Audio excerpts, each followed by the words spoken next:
First thing is that on January 24th, I'm launching a series for for middle readers, 8 to 12 years old.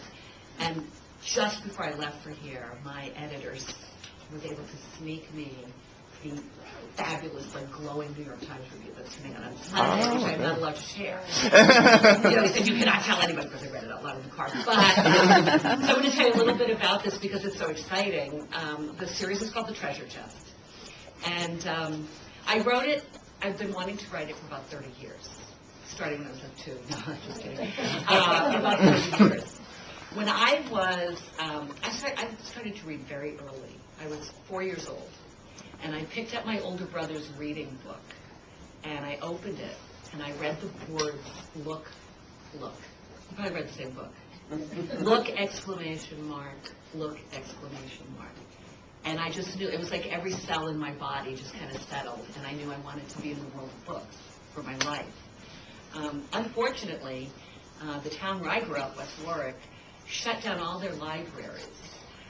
In anticipation of the new library, they got a Champlain grant. So there were no libraries for 5 years, and it just happened to be when I learned to read. The only books I had access to, because of course this is the Dark Ages, so there were no independent bookstores, no books and borders now either, is there? No chain stores, obviously no Amazon, there weren't computers yet. There was a bookstore in Providence, but when you're 7, that's like saying there's a bookstore on the moon. There's no way for me to get there. So I could only read the books that the teachers kept in the back of the classroom.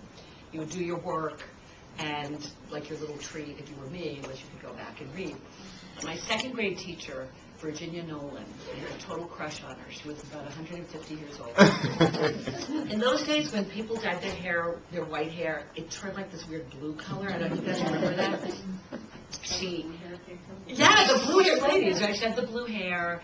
She was so lovely, wrinkly. I thought she was beautiful. She used to wear spackle, and 2 little circles of rouge, red liquid rouge right here, and the pink lipstick that kind of bled around. Her breasts came to here. And she always wore these flowered dresses, and she smelled very exotic to me, like kind of a mixture of chalk dust and some kind of flower, like lilies. And I used to bury my face. I used to hang onto her leg and bury my face in her, and she'd be kicking me away like I was a puppy. I was a weird kid. In fact, I was so weird that when my first book came out and the Kent County Times interviewed my parents, the headline, front page was, "She sure is weird," said Lloyd Hood, father of That's how weird I was. It was on the front page of the newspaper, But anyway, I just adored her. And we had this routine. She would walk in, class, public school, West Warwick, 2nd grade, 42 kids. She'd walk in, we'd all stand. She'd say, "Good morning, class." We'd say, "Good morning, Miss Nolan." We would have a moment of silence, say the Pledge of Allegiance, sing a patriotic song, sit down, and then we would have to put our heads on our desk to get a lice check. Did anybody else have that? It's just the beauty of West Warwick. She used to take the ruler and lift all our hair. Yeah, it was very, very creepy. And poor June Fish was always sent home. And then one day she never came back. But anyway, I digress. So in the back of the classroom, she had books called Childhoods of Famous Americans. And you have read them. If you are certain generations, they were blue. Other generations, they were orange. Other generations, they were brown. I don't think anyone heard of that generation. And they were really fictionalized versions of famous Americans as kids, like Amelia Earhart and Helen Keller, Ethan Allen, John Paul Jones. There's just all these people. And it dawned on me that those books and those people were fading from contemporary children's lexicon, that they didn't really know who Clara Barton was. Biographies written today are often of pop culture figures or athletes, which, God bless them all, but I just don't think that's the biographies that our kids should be reading in school, And so I have fantasized about kind of rejuvenating the series. I couldn't literally, because the series remains. There is a Childhood of Famous Americans, but they're very contemporary, or very sort of people that your kids probably already know. So I've had this fantasy.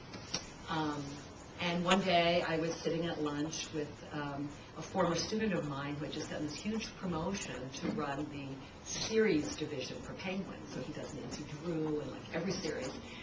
And I said, I have this fantasy, because these books saved my life when I was a kid, and we didn't have a library, and I had no place to get books, so all I did was read these books. And he said, well, I'll let you write those. I'll do that. So I said, oh my goodness. So I tell him, I make a list of all the people I want to write about, and then he calls me, he's like, no one really cares about those people. I can't convince anyone. And I said, oh my God, Francesca, what are we going to do, And he said, if you can think of a way to have it be contemporary, and you need a boy and a girl, because we want boys to read it. And he gave me sort of these general rules of middle readers, series.